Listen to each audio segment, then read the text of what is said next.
Bring in Armon Wiggins and Emilie Hagen, two reporters who were in Diddy's federal trial today, taking in every moment. Okay, wow. I was thinking about you guys all day. I couldn't wait for this interview. Emilie, I'm going to start with you. You talked about the vibe yesterday, how the oxygen was just sucked out of the room as the prosecutors went down the checklist and made it real easy for this jury to legally see how the charges could actually stick. What about today?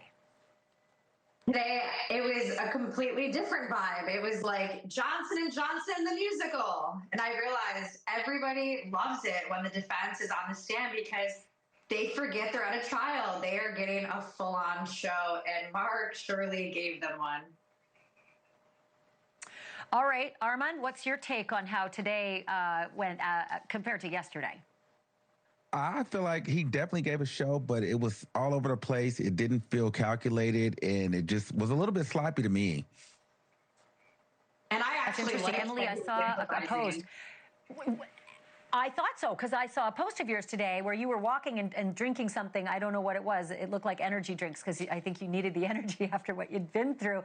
But you said he was freelancing. He was just doing this with no notes. Is that real? Is that true?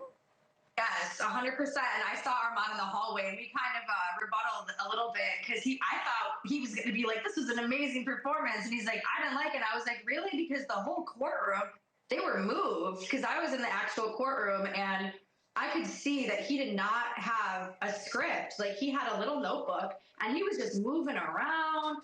And I'm like, wait, he's actually doing this all off the top. It's like off the cuff. It's like an improv show at the ground lanes. And because of that, I think he was able to connect to some of the jurors who were treating it like they were his friend, like nodding and smiling and reacting. And I have not seen jurors react like that to anyone since the court case started. And there was 2 jury members today that were actually showing emotion back to Marc, and he was totally taking advantage of it and leaning into it more. I feel like they were feeding off of each other's energy.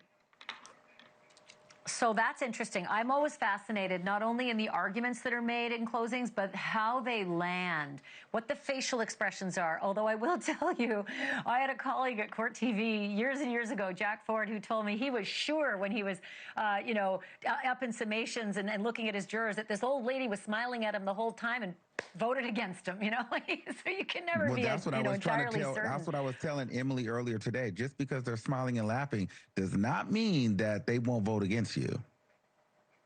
You're right. You're right.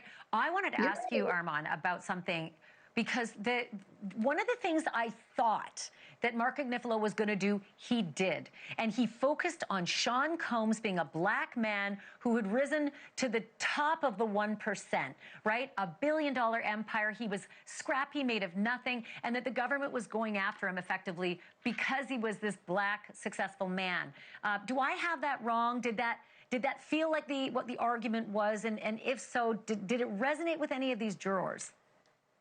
So that's exactly what happened. But we know from the beginning that was the undertone, because we got to remember that Marc, even in the jury selection, he painted the picture that the prosecution had been trying to eliminate every black juror. So you already set the stage that this is a pack of 6 white women coming against this black man, and they don't want black jurors on the stand. So you've got everybody of color feeling like, all right, even if you think Diddy is guilty, you don't want these 6 white federal prosecutors to win. So he leaned all the way into that today by committing a foul to me, because he ended up getting checked on it later on by saying you cannot trust the federal government. He literally pleaded with the jurors not to trust the government, not to trust those lawyers, and understand why would they come after Diddy? They're coming after him. They targeted him. And to be honest with you, I don't think he was talking to all of the jurors. I think he was just talking to the 1 or 2. And specifically, I think he may have been talking to the black jurors. And over in the overflow room, I was kind of gagging, because